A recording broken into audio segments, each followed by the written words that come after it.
Hey guys, welcome back to W.Heirs, where the W stands for wealthy and the heirs is self-explanatory. Today, we're going to find out if it's better to wholesale or flip properties.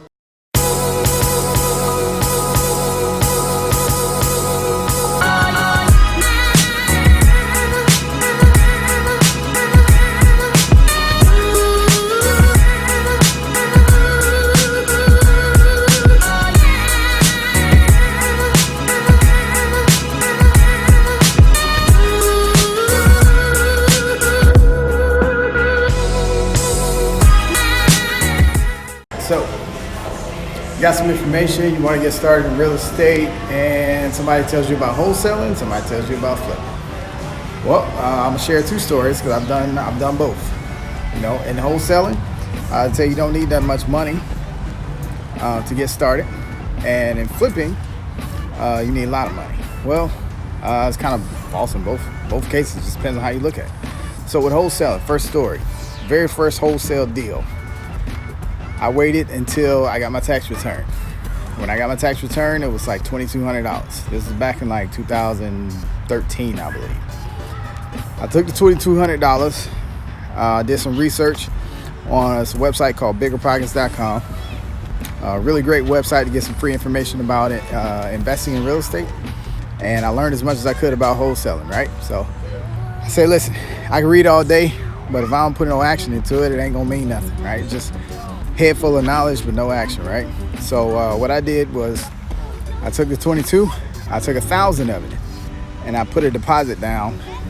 It's called earnest money on a property that was on the market on the MLS for $165,000, and it was over close to the if you're in Florida, over close to the area called Winter Park, right? And so this property, after it was fixed up, probably worth about 180. So since I wasn't flipping it, because in flipping that wouldn't make any sense to buy it at 160, I decided to wholesale it. I put it on the contract for 148, right? At the 148, I said, hey, listen, this is a little bit of room to work with somebody that can do an all cash deal, because over in that area where the house was, it was good for college students. So, and at this time I didn't know a lot of cash buyers. So what I did was, as soon as I put it on the contract, I went on the internet, I went on Facebook, and I talked to a couple of my real estate buddies and say, hey, who do you know that's in wholesaling right now? They gave me a couple of companies. As soon as I got those companies, I sent the property over to the wholesale companies, because they're the ones that already have built a buyer's list. And I told them that I would share the profits with them. So what we did, as soon as I did that, within 2 days, I had a cash buyer willing to pay $160 for the property. Now, what does this mean? That was $12,000. You're doing the math, that's a $12,000 gap, right? Minus expenses, you probably end up around like maybe 10, because most of the expenses that come with closing are pushed on to the buyer. So at the end of that contract, we actually ended up closing at around 158 because the buyer was a very strong negotiator. Not really. I just needed some money at the time. I ain't gonna lie. So once we closed that out, I ended up walking away with $8,000, because the wholesale company, I guess, was doing a favor for her and said that they'll waive their fee. So I said, all praises. I get to take home $8,000 from this deal. So do the math. I put $1,000 down just to secure the contract. In 45 days, we closed and made $8,000 minus the one, so $7,000 is what I made on the deal, right? So with wholesaling, the biggest benefit is that you control the sale, basically, because you put the contract, you put the house under contract, so you control the sale without any liabilities except for the money that you have in escrow. Okay, what does that mean? That means that you're flipping the paper, you're not flipping the property. So I basically flipped the paper without any liabilities to an end buyer. Okay, so in flipping though, you actually purchase the house.